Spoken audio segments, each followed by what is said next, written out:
We are live, so I will share it to the Peoria Speedway page. Yeah, it's weird. It doesn't let me. Well, because I'm on here, so I gotta do it. I gotta share it that way. But Oh, yeah.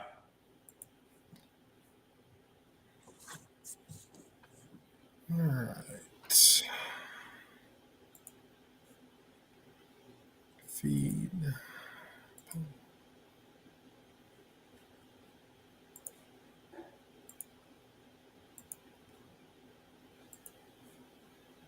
Okay.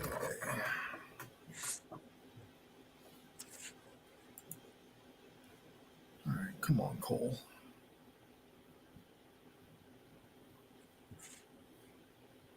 I usually just wait a little bit for some people to start showing up before we get going here. Sure.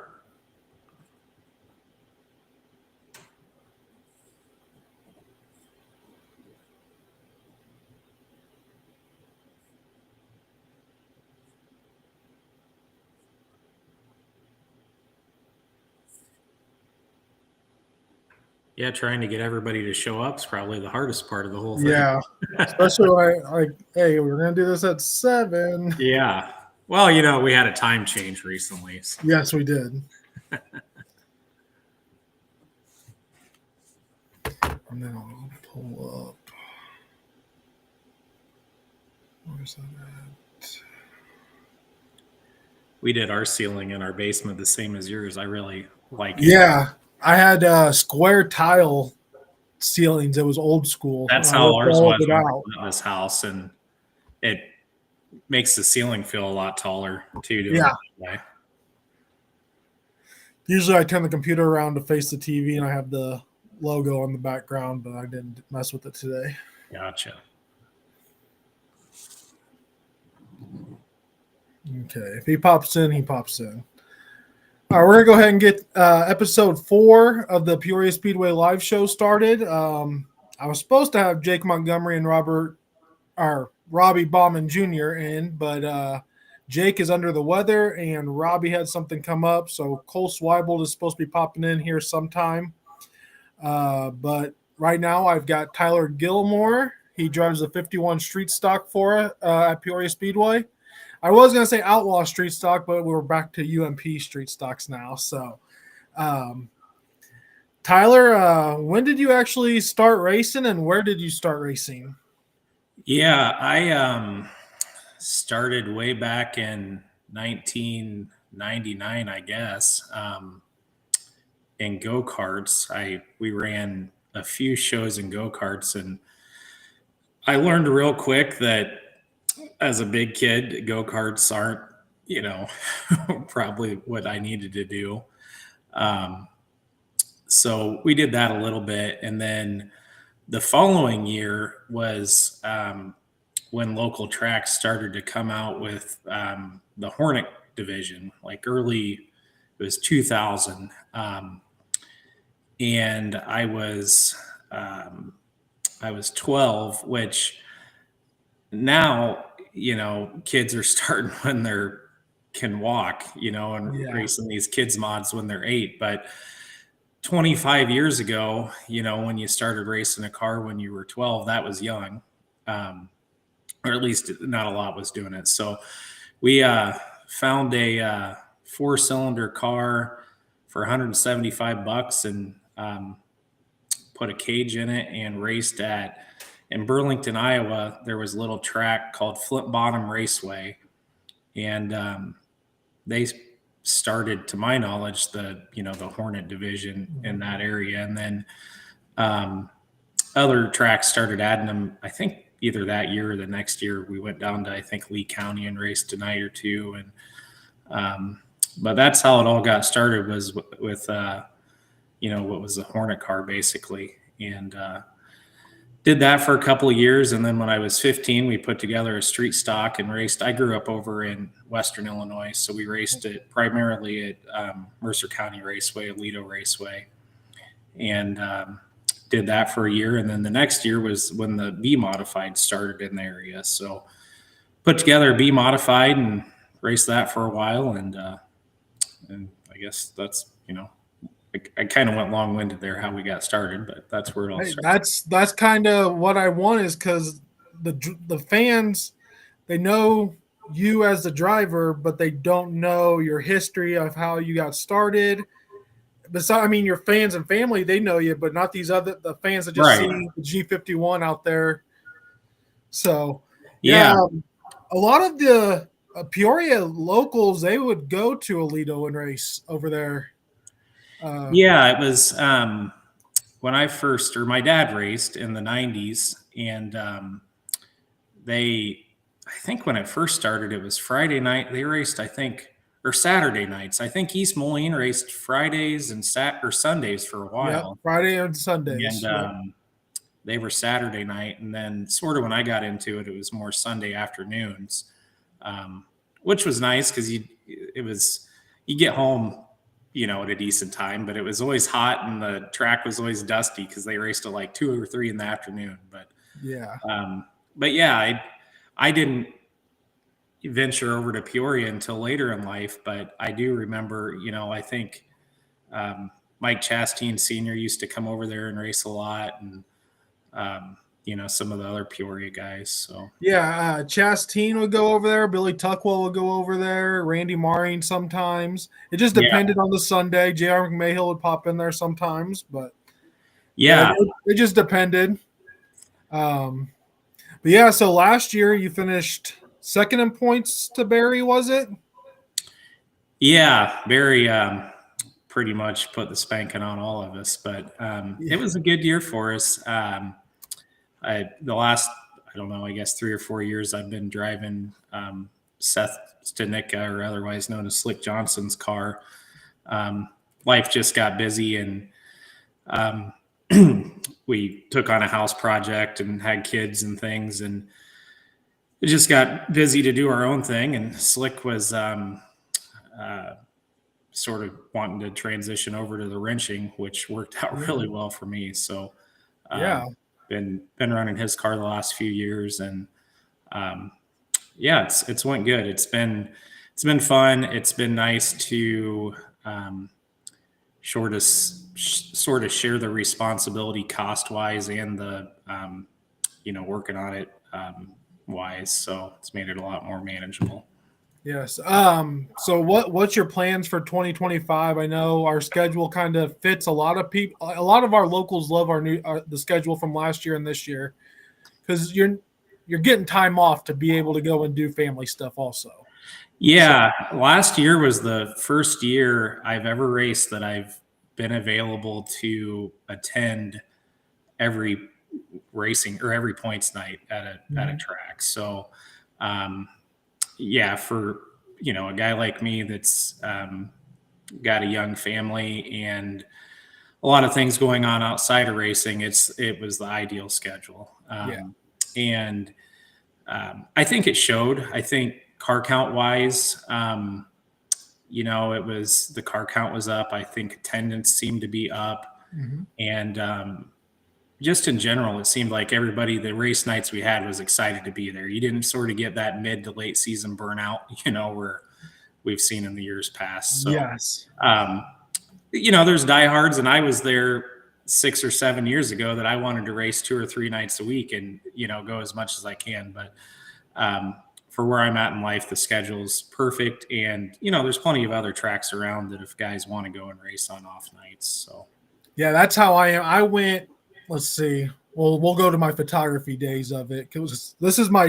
So I started in 2024 or 2004 as a track official at Peoria.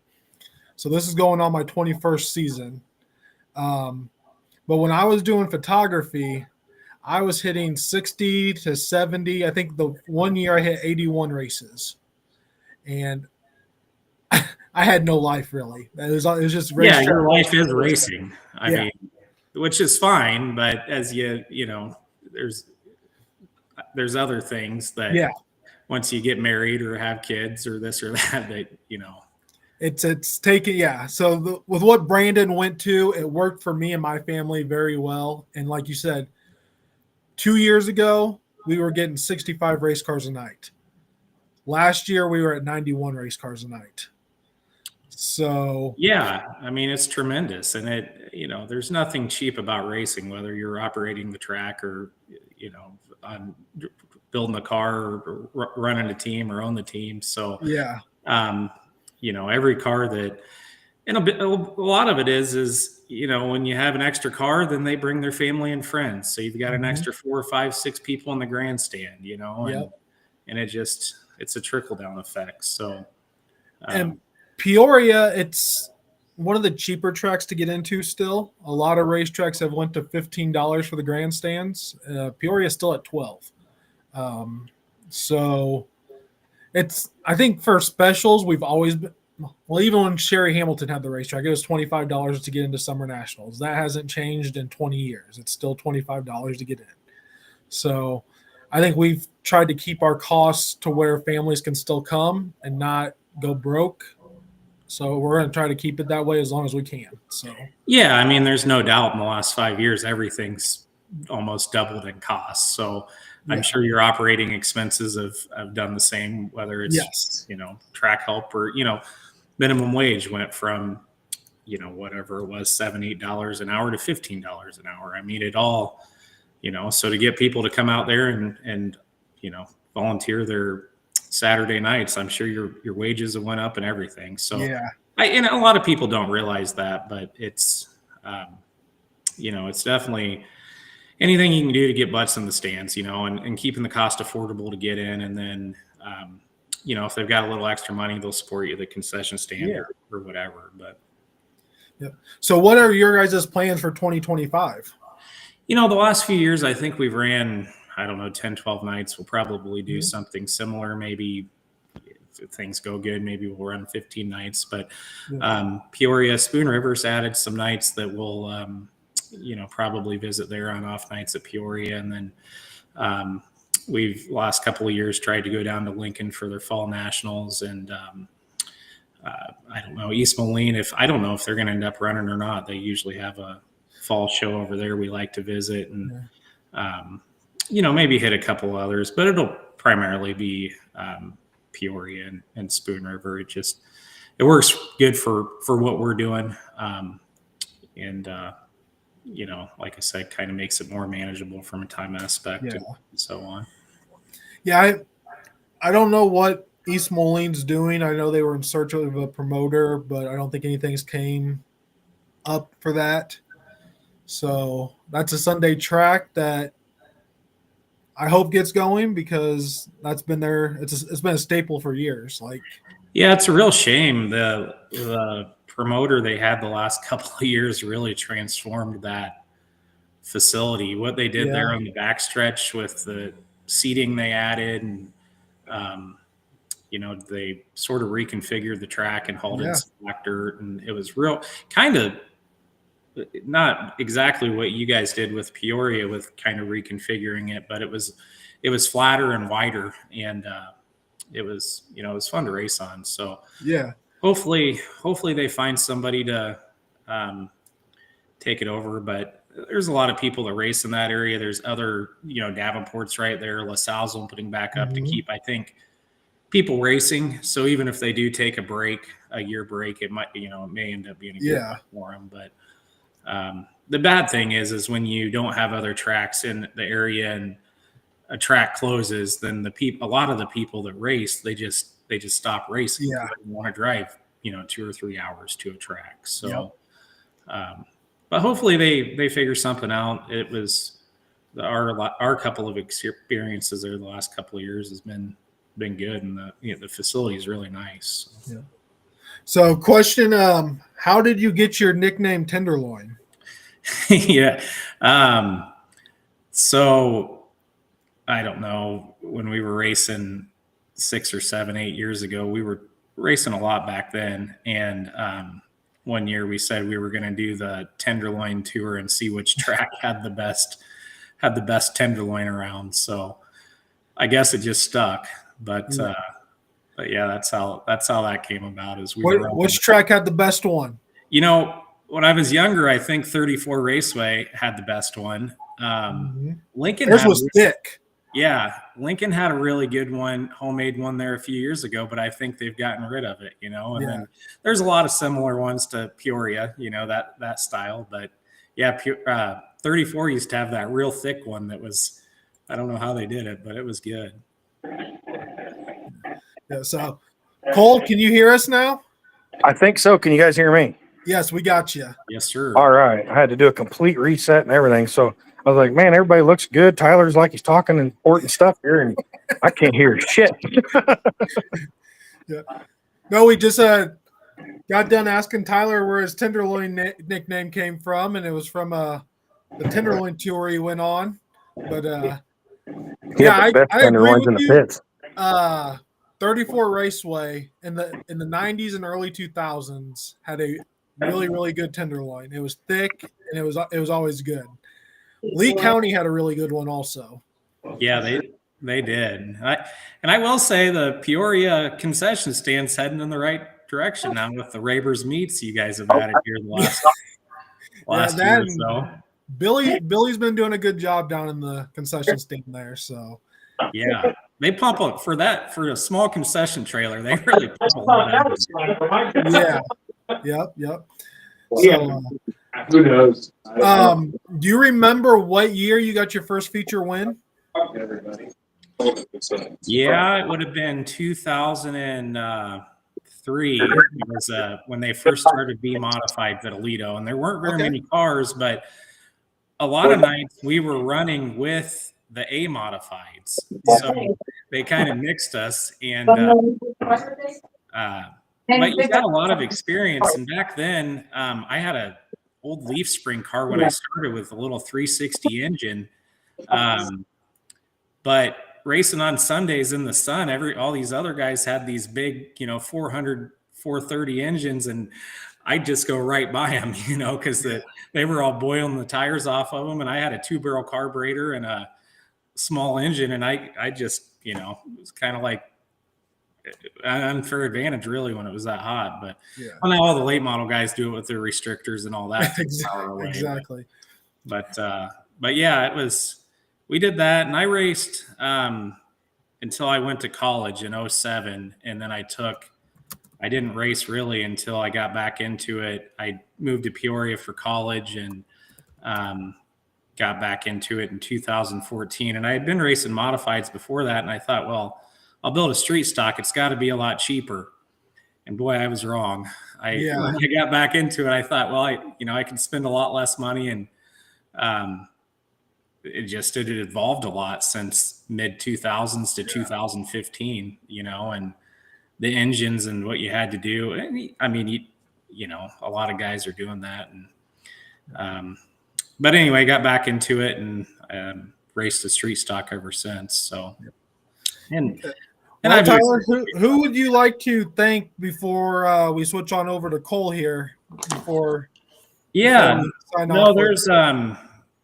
obviously Slick, Mad Badger Racing giving me the opportunity. I mean, honestly, there's 98% chance I wouldn't be racing right now if it wasn't for him. And we always have a lot of people that show up at the track to help. My buddies Ryan and Jake, they're always there to help whenever you need it. And then obviously my kids and wife, they're always there to help. And my dad, he jumps in when he can. There's always a handful of other people. And I've had a lot of different people through the years. It's people come and go, but it's everybody knows to make it work, you got to have help. I mean, there's just so much to it. But no, it's like I said, I'm thankful to have the opportunity to keep doing it. Yeah. No, I appreciate you taking the time and coming to talk to us for looks like about 20 minutes here. So we had a pretty good convo there going. Yeah. No, I'll jump off here and let Cole have his time. We will definitely have you back on when race season gets going, and we can do some race recaps. Yeah, no, and I wanted to mention or offer our condolences to Manny over at Automotive Machine. His mom passed away here recently, so he helps us out with our motor stuff, and just wanted to mention that. So, but all right, well, we'll leave you to it. All right, thanks, Tyler. Thanks, guys. All right, we'll see you in a few weeks. Yep, we'll see you. Yep. All right, see ya.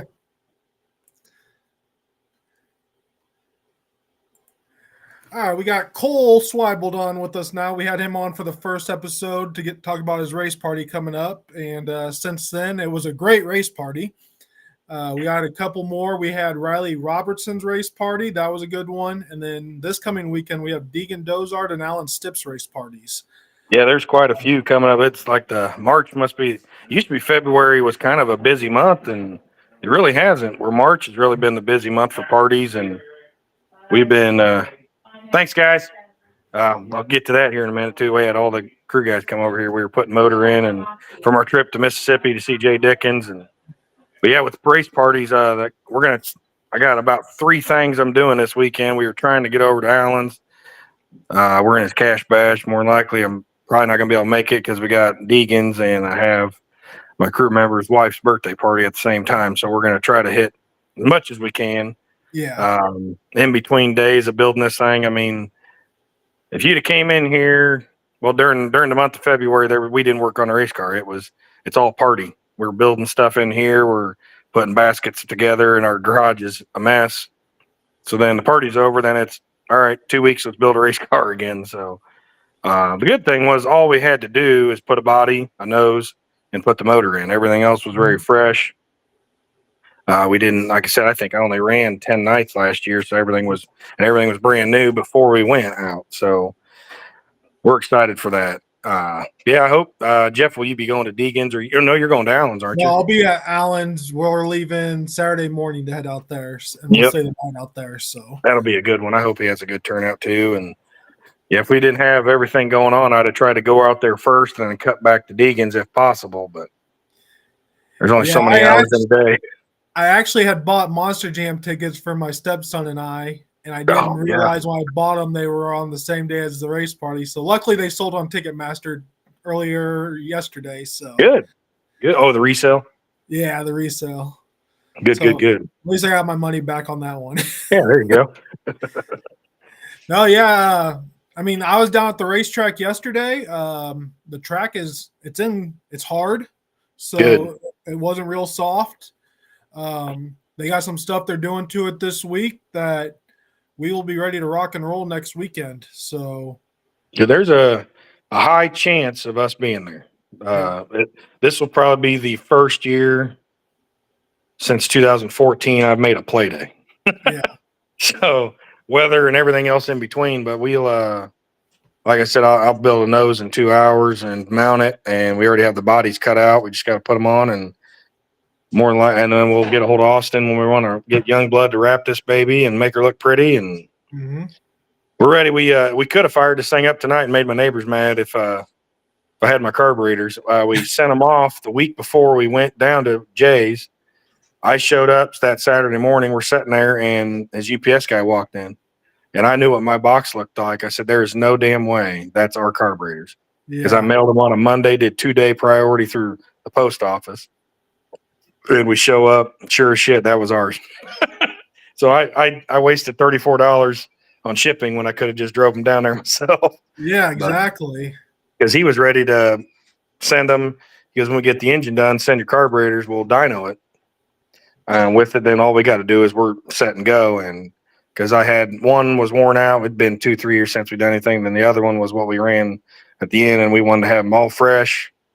Because this is the first year I have 2 fresh engines. I hope to not have to use the spare at all. Yeah. The one, I'll try to make my camera look good. There we go. I'll kind of race in front of it. Nope.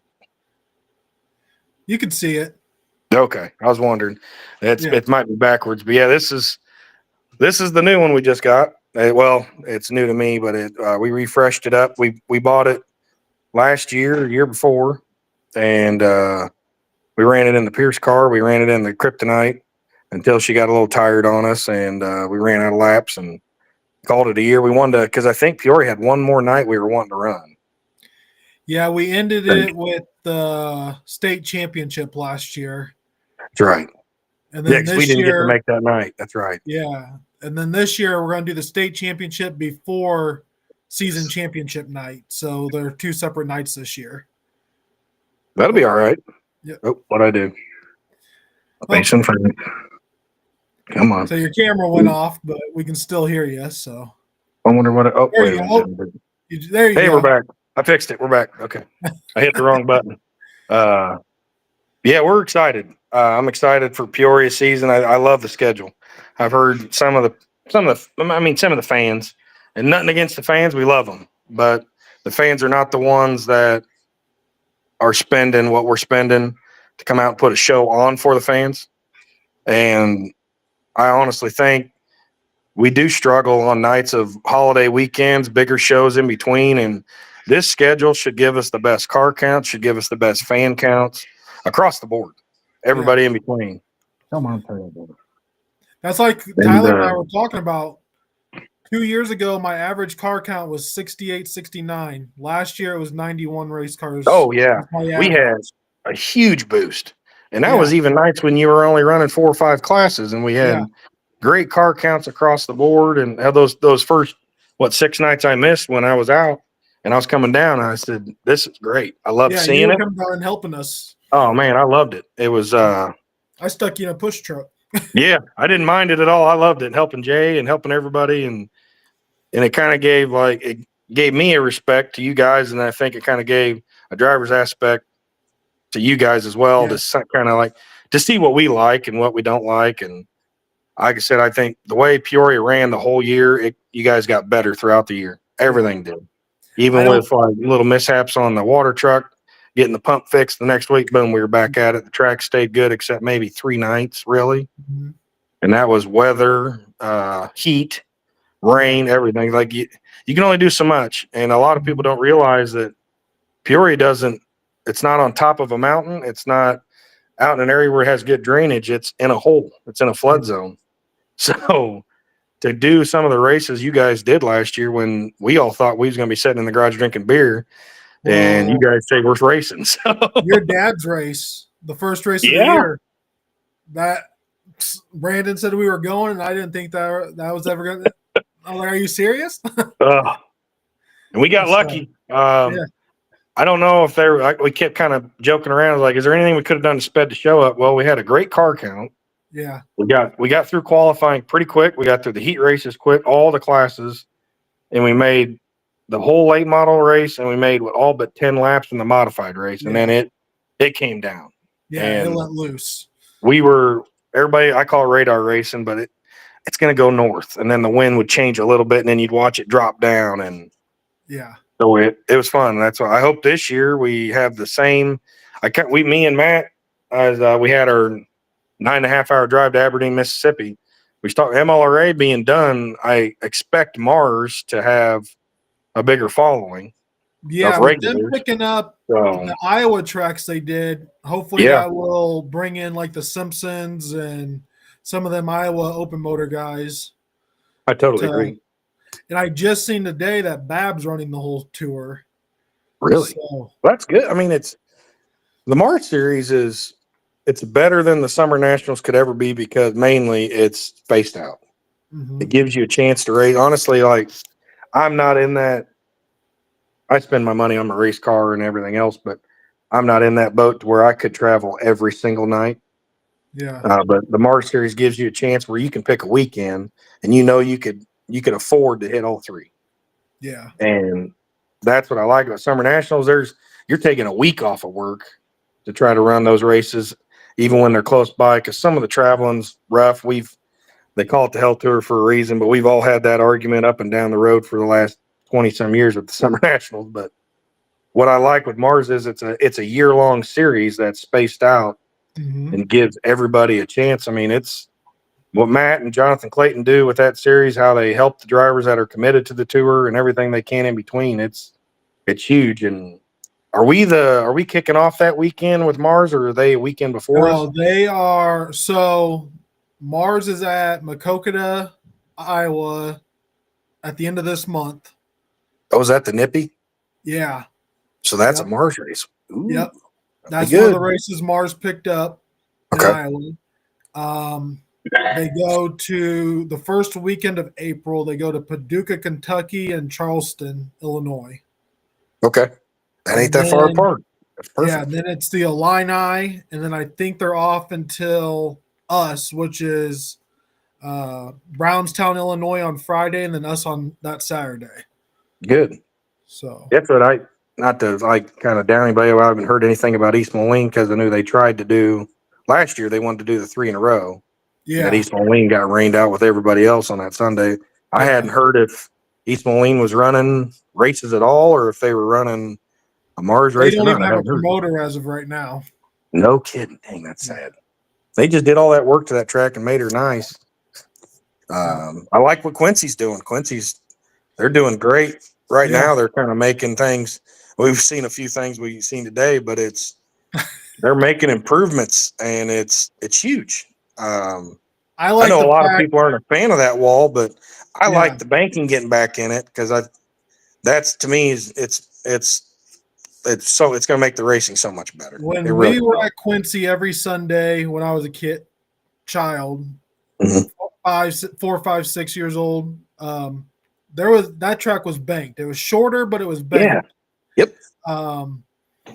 And DeLonge's, which Hank DeLonge has ran modifieds there for years. He won tons of championships there. I think the DeLonge's that have it now are his cousins, and they're trying to make it as close as they can, except for they're adding the wall.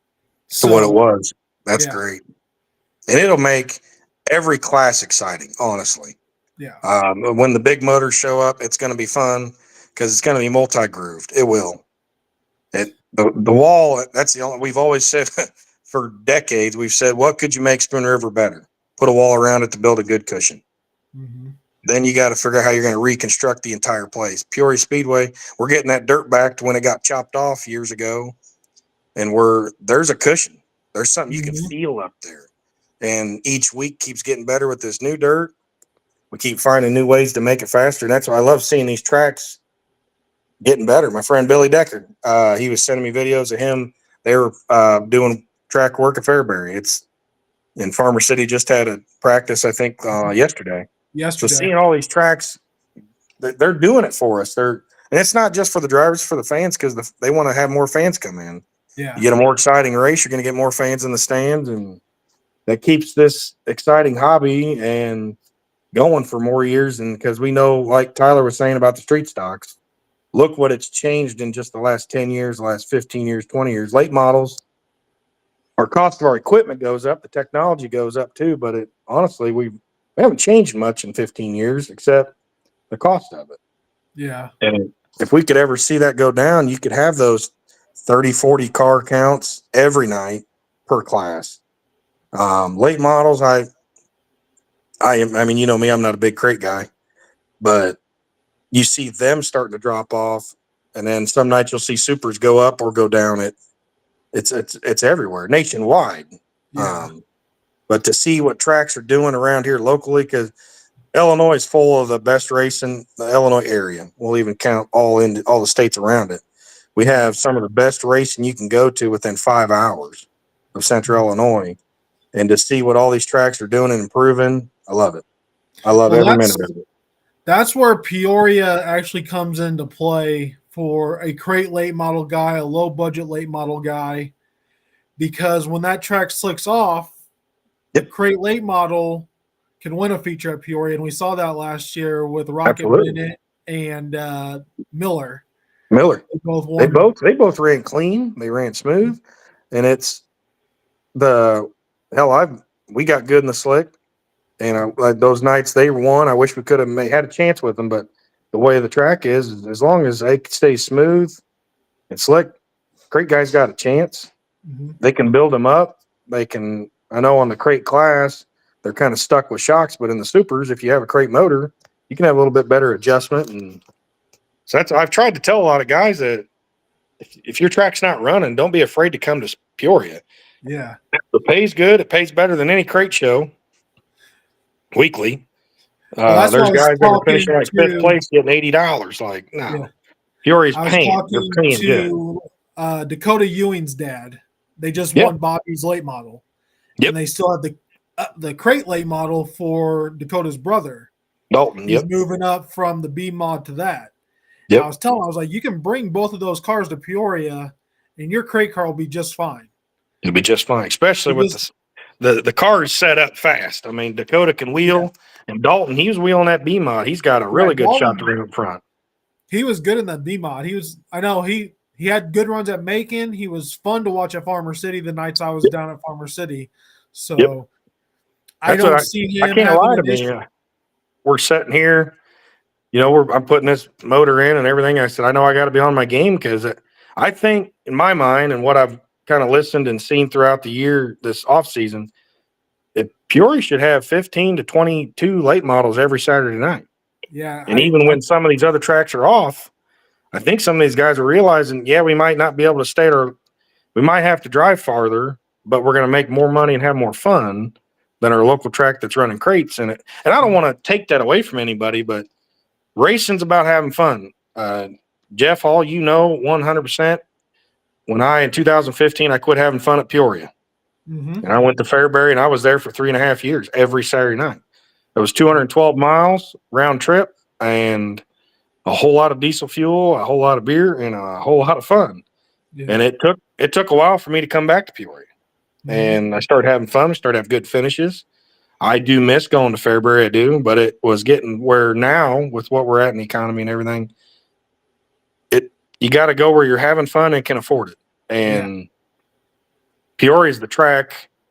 It's centrally located, like on everything, and all them guys down south, up north, everywhere in a crate, anything, even in some of the IMCA smaller motors, Peoria is an equal track. It really is. Yep. It makes it fun, and as long as everybody keeps your heads clear, and because it's short track racing, but it makes it fun, and that's what it's a track that Peoria has always had a bad name for how many years of, you go over and get your stuff tore up and everything.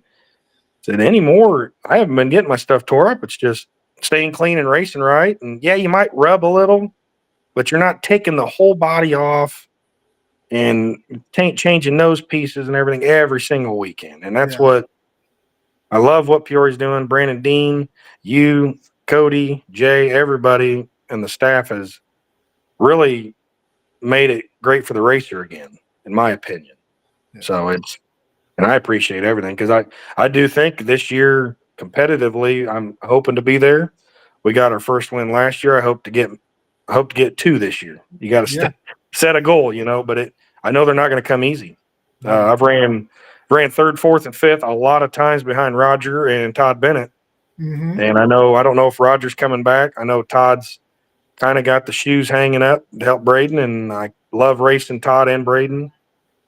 This late model class is going to be something to watch, I think, because it's going to be there's such a diverse to it, and it's not screaming on the wall. It's not running around the mine tires. There was how many times last year we had 3 grooves of racing throughout the night, honestly. And you've got some we've got our guys who have been running for a while, but then we've got some of the younger guys, like you got Cam Gardner.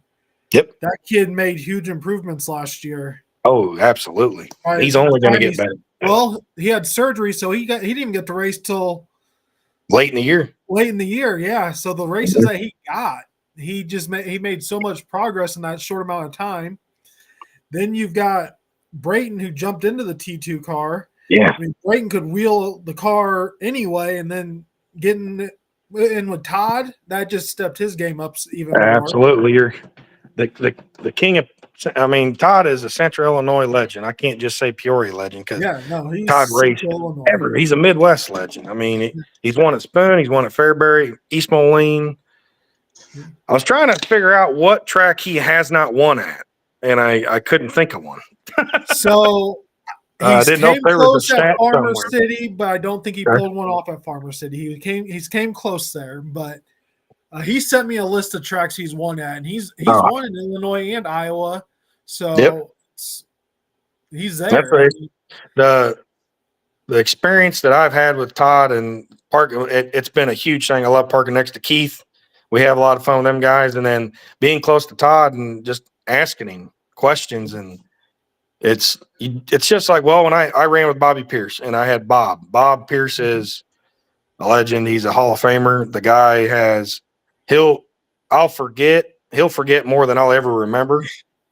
and I didn't have a notebook big enough to listen to him. And the stuff that's coming out of him, and nights with Todd, it's the same way. You're trying to remember and understand what he's saying. It's like, this guy's been racing forever. He's been from Leaf Springs to the beginning of coils to Rayburns to Z-Link, 4-bar. Now we're stack shocks, everything else in between, and hard tires, soft tires around this area. And they're guys you listen to, and you just don't ask them dumb questions. That's all it comes down to, is ask them a question and retain it a little bit, and they'll learn you and talk to you every day. And that's what I wish I could have raced Todd one more time, because I had my moment with Roger last year. It was 2 years ago when we broke the drive. 2 years ago when we first came back with the new dirt. Yeah, and we were running good, and I had I had a bolt brake, and it actually on the fifth arm, that's the support rod, and it pushed the fifth arm into the drive shaft. Yeah. And we didn't know that, and there was 2 laps to go. And I was running second. We was catching Roger. That was the night I was in front of Todd. It was a holy crap moment. You're running against guys you grew up watching, legends, heroes. And this last year, it's like I got to race Braden and had a lot of fun with him. Yeah. Nights he whipped my butt, and I'd race against him and be in front of him for a minute. And that kid's got a cool foot and knows he's got a great attitude. And Todd is just always there. He's there to help everybody because he wants to see our sport succeed. And I can't wait to see what this year brings for everybody, because like I said, I truly believe weekly we'll have 15 to 22, and then you're going to have those. We might be running a B main tonight. Yeah, because I think it's going to happen. You don't know the nights when now Parga's in the super late model again. You don't know when he's going to pop in. You don't know when Dakota Ewing and Dalton Ewing are going to pop in. Nope. From what I know, you don't know when Bob Gardner is going to pop in this year. No, you don't. Bob can come anywhere, race anywhere. They want to have fun too. When Bob came to my party at the end of the night, he was there. I was talking to him, and I said, "You going to come race here with us?" And he goes, "I'm going to go where I'm having fun." Yep. And he goes, "We've had a lot of fun. We've had a lot of downs, and with the way Camo's running and everything else, I think it's an exciting year for Central Illinois. It's going to be an exciting year for the super late model class again, because it's that turnover that we haven't seen. We've had the 20, 30-year guys for years. Yeah. Now we're getting these. I mean, I've been racing since 2013. We were in the super late model class in 14, 15. So we're talking 10 years for me. Braden's got 4 or 5. Yep. It's a turnover, which in good though. Like this is the rebuild of hopefully bringing back the good old days that we want to see again.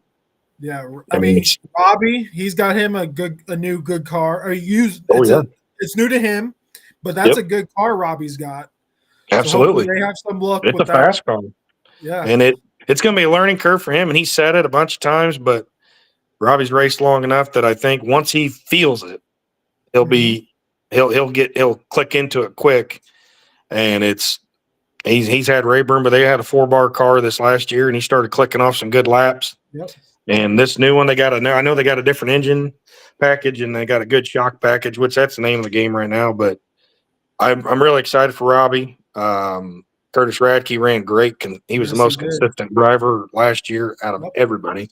Points champion for a reason. Yeah. Good engine, good car, and he takes good care of it. He drives smart. Curtis is fun to race with. Rocket Bennett, I don't know. I know there's talks of them. When I talked to them at the banquet, there was talks of them wanting to maybe move up a little bit with the motor, because I had a few drinks and I was like, "Hey, I got one I could sell you." But then you sit there and go, "Well, you're helping the competition." It's like, no, I'm helping the sport. I don't. There was guys like they used to say back in the day, you couldn't talk to Bob, you couldn't talk to these guys and everything else. Just don't ask them a stupid question. When you got a guy that they have 2 cars, they want to maybe move up with one of them because he's really good in both. Instead of you finding a piece you can't trust, I've known Rocket since the Illini Racing days when I was going down there with Jeremy and Tilly, and they're good people. Chad is a great guy. They've watched me get better, and I told him, I said, if you guys are looking for a piece, I got one. Just let me know what you want to do. And so there's an opportunity for them to get a little bit more horsepower than the crate. It's like every engine I've ever owned. I've never wanted to sell one, but when you come across the deal on another engine, it's hard to pass up. But I'm not bragging. I'll get a little bragging before we get off here. But Jay Dickens is a small town guy. It's a Southern hospitality that they give. You go down there and he goes, this dog will eat. This is going to be a good piece for you. And I've never choked this motor. It's a 432. It has 800 and I think we were at 870. Is it too much horsepower? Absolutely, but it's drivable horsepower. The little motor I'm wanting to sell maybe to them guys is it's a 404. It's got 785 horse. It's the perfect Peoria Speedway engine. Yeah. But we probably won't sell it because it's a hard piece to get go. It was the first engine we had after my dad passed. It was the engine I won my first super late model heat race in. And but my dad was not sentimental to nothing except beer cans. So but it's one of those things where our sport is on the uphill that we've always been looking for, because even before COVID, how down were we? Yeah. We were nervous. Every track. Fairbury has a great purse and they have a great facility. Some nights they get 18, some nights they get 30. We were paying $1,000.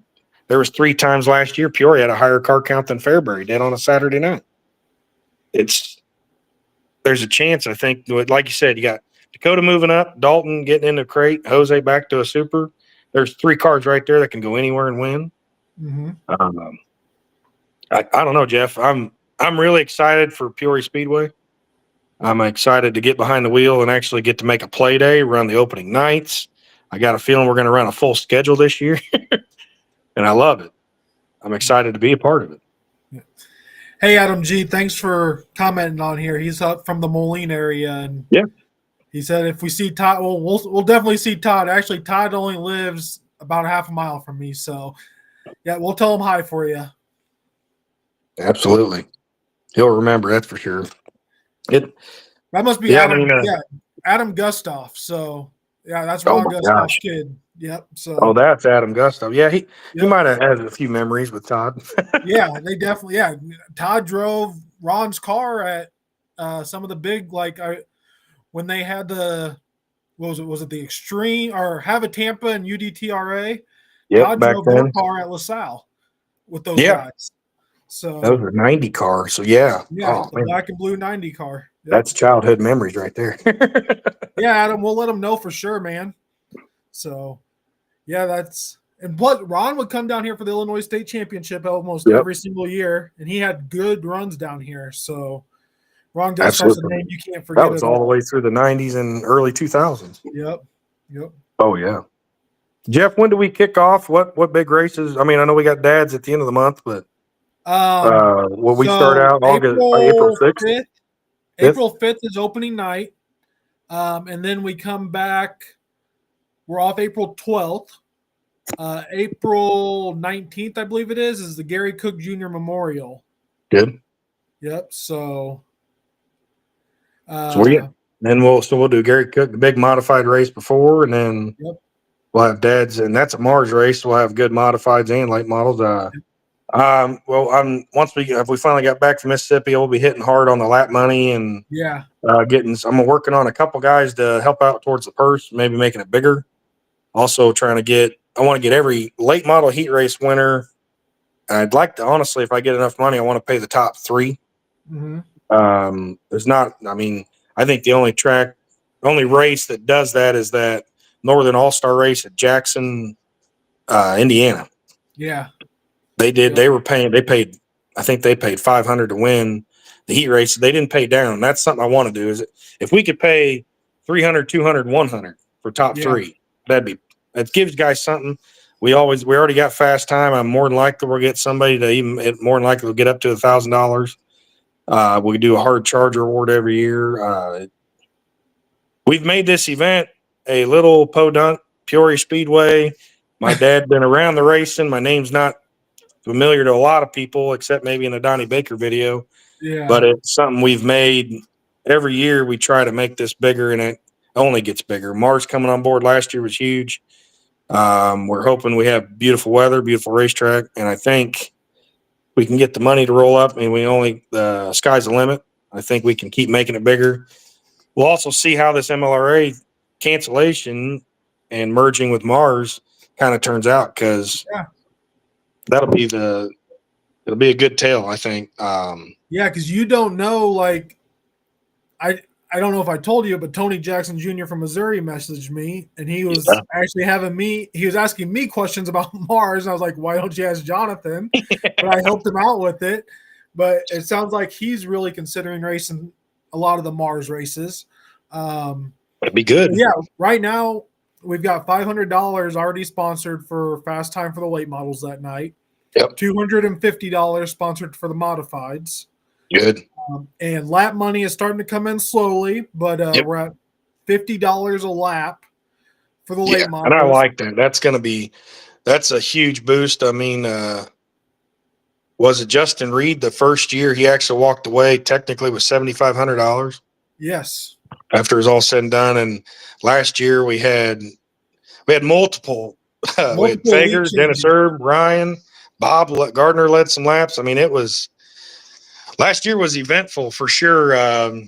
Ryan's a 2-timer, and I know he's going to try to go 3-peat. That's what I love about Dad's races and at Peoria at the time frame, because nobody's really running yet. Mm-hmm. It's right before Fairbury gears up. It got a chance for some big names and also like some local guys too that run. Damn, Braden Wallace. If I remember right, Braden was running. He started like 14th, but he was up to 4th. He was up to 4th. Yeah, he was inside the top 5. And then he ran around there forever, and then the tires faded. And it was, but it was just it was awesome to see that kind of stuff. And Ryan, he being the smaller type driver, he's got a toter home. He's got best equipment. Well, he spends the right money. I don't have a toter or a stacker, but I got a damn good engine in a car and good shocks. Ryan is not a touring guy. He runs the Mars series, but when a guy like Ryan wins, when Justin Reed won, that was awesome. It's huge. It was something, like I said, my dad always wanted to try to put back to the good guys, the good old boys, and the event only gets bigger, and that's what we wanted to have. The World 100 was $3,000 to win. 50 now we're almost 60 years ago. Yeah. And I'm about to lose you, Jeff. I'm running out of battery. Okay. Yeah, I mean, we got a chance. It's going to be great. I hope everybody can make it. Yeah. Jeff and I will start posting a lot of the lap money and everything. I've seen Chris Hutchcraft Weaver. I think he's came almost every year. Hopefully he can make it this year too. I hope he comes this year. I mean, you've got some young guns that are moving up from the modifieds to the late models this year. You got Ledford moving to a modified. So both Ledfords will be in a late model this year. I've heard rumors, and I don't know if it's true, but I've heard the McHorder kid, I've heard he's moved up. Yeah. I don't know if that's true, but I've heard it. So he's a gasser, so he'd be fun to watch in a late model. Absolutely. Make it entertaining. Hutch said he'll stip in him, we'll get him over there. Damn right. Better. If he wins, he's got more money to go to the boat with. That's right. I love it. Thanks, Chris. I appreciate it. Yeah. So, all right. Well, we'll go ahead and we'll get off here for the night. We're at 50 minutes. So I try to keep the show about 45 to less than an hour. So, and we're making a great time and everything. And said, Jeff, thank you for everything. Yeah. Thanks, Peoria Speedway. Everybody, I love your streams, the videos, the throwback videos are awesome. And I think it kind of helps the crowd. It helps fan base, and you can only grow one way. And Jeff, you got a powerful mind, and I appreciate everything you do. If you don't get told it, I know you hear it too much from me probably, but you're the eyes behind the scene, man. You do a lot. So nope. So hopefully we'll Scott Scooter May just put Austin May will be there weekly in a late model. That's what I've heard. That's good. Scooter, like we're happy to have the Mays back. You are a legend at Peoria and Spoon River both. Big time. We love having you guys there, honestly. Every time that hauler pulls in, I'm happy to see the Mays. I always have been. So absolutely. I have fun racing them guys every year, all the time. Yeah, Austin, he did a hell of a job those 2 races he ran supers at Peoria last year. Yep. So, and he's one of the ones that got a feature win in a crate late model at Peoria against Oh, Todd was racing at that point. So Yep, they wheeled it. Yep. That's So a mayhem chassis. It's hand built too. Austin will be a weekly contender for sure. So it's gonna be a great year. I'm glad to see that. Yep. So, all right, Cole. Well, we'll talk at you later, and we'll hopefully see you at practice here in a few weekends. I think so. I'm more than likely. I want to say we'll be there. Would you say in 2 weeks? Not this Saturday, next Saturday. Yeah. Yep. I think we'll do it. We got a little bit of work to do, but not much. Yeah. So. I'm thinking gates are going to open at 11, and we'll start practice from noon to 4. So perfect. Right there at the middle of the day, and get in, get out before the weather gets cold or anything. I like it. Yep. So, all right. Well, everybody, thanks for joining in tonight, and hopefully we'll see you guys come down either for play day or opening night or Gary Cook Jr. Memorial or Gary Swibel. That one you don't want to miss for sure because those Mars guys put on a heck of a race. So, all right. Well, we'll talk to you.